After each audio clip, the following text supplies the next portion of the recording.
Chicago's South and West Sides used to be home to some of the biggest public housing projects in the world. Entire communities, families, and cultures were born in these blocks and then wiped off the map. Today on HoodFilms, we're telling the story of Chicago projects that no longer exist and the people who lived, survived, and created history inside them.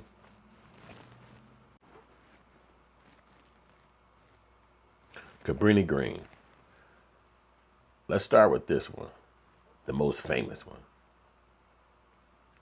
Built in the 1940s, Cabrini started as a clean working class dream, but decades of neglect turned it to the national symbol of poverty, pain, and immediate fear.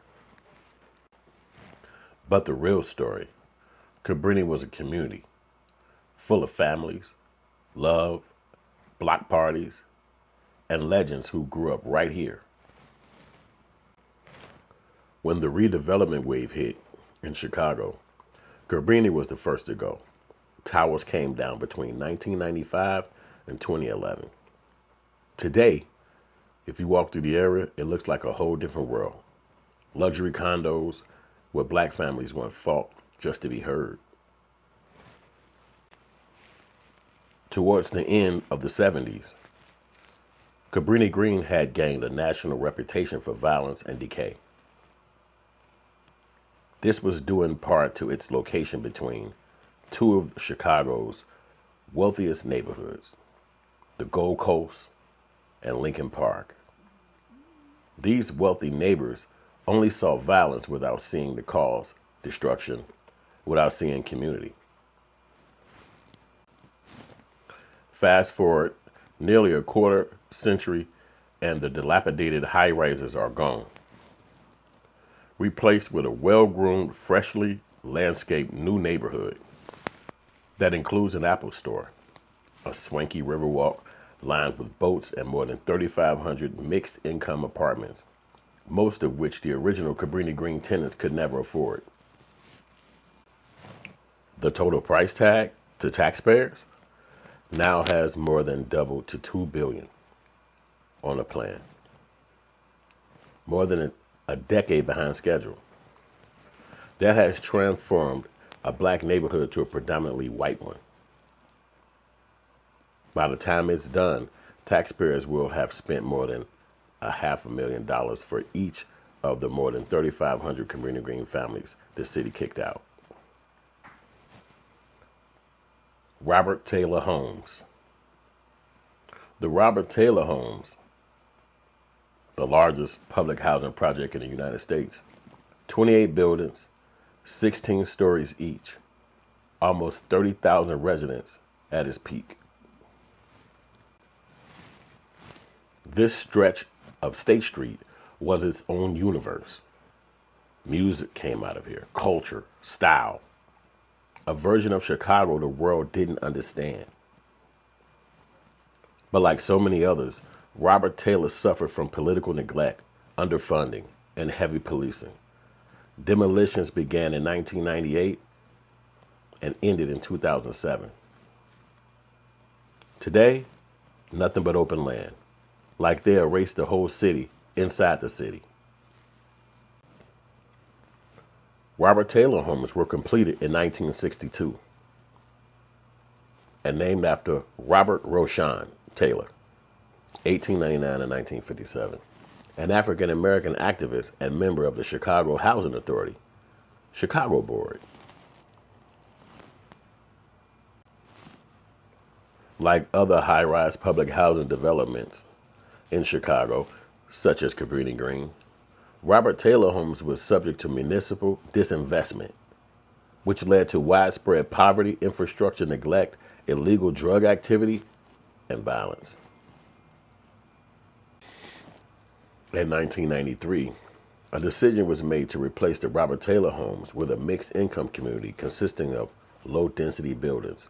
This initiative was supported by the United States Department of Housing and Urban Development. It comprised of 28 high-rise buildings with 16 stories in each, 4,321 apartments, mostly primarily U-shaped clusters of 3, stretching for 2 miles. Then there's the Ida B. Wells homes in Bronzeville. Built in 1939, named after the legendary journalist Ida B. Wells, a warrior for black freedom. This was one of the first major housing complexes for black families migrating from the South. The energy was different. Teachers, postal workers, soldiers coming home, all raising kids in a close community. But by the 90s, the same cycle of disinvestment hit hard. By 2011, Ida B. Wells was gone, replaced by mixed income developments, but many original families never returned. By the 1980s, the Wells homes were plagued by problems such as neglect by the housing authority, gang violence, shootings, drug abuse, and drug dealing. The Black Pleastone gang in particular asserted authority over the area. It was the 4th public housing project constructed in Chicago before World War II and was much larger than the others in 1,662 units. It had more than 860 apartments and almost 800 row houses and garden apartments, and included a city park, Madden Park. In 1995, the United States Department of Housing and Urban Development took over the Chicago Housing Authority's public housing projects and decided to demolish the high-rises. Demolition began at the Ida B. Wells in late 2002 with the high-rise building on Cottage Grove Avenue. It was completed in 2011 with the demolition of at least 2 residential buildings completed. Stateway Gardens sat right next to Robert Taylor. Another massive complex built with hope and abandoned by the system.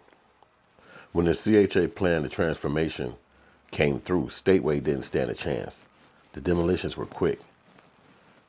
But memory stayed. Basketball legends, block DJs, whole eras of Chicago culture. Stateway Gardens was a Chicago housing project alongside the Dan Ryan Expressway just north of the former Robert Taylor homes. In 1955, construction at Stateway Gardens commenced, with 1,644 units planned in 8 high-rise buildings. The total cost for the projects was $22 million.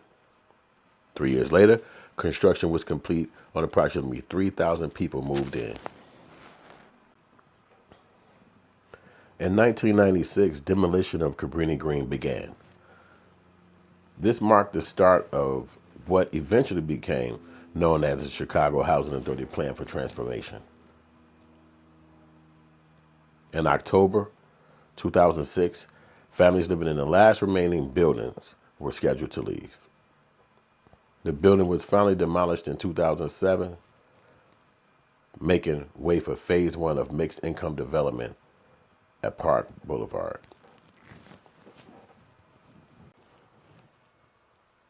The bigger truth? These weren't just buildings. They were communities. They raised generations, storytellers, athletes, hustlers, entrepreneurs, leaders. Whether the world saw them as a problem or not, people who grew up here built Chicago's sound, its swag, its style, its soul. Let me know in the comments what Chicago project should we cover next. Cabrini, Robert Taylor, Abla, Ickes, The Ville. This is HoodFilms, Chicago stories, Chicago history, Chicago forever.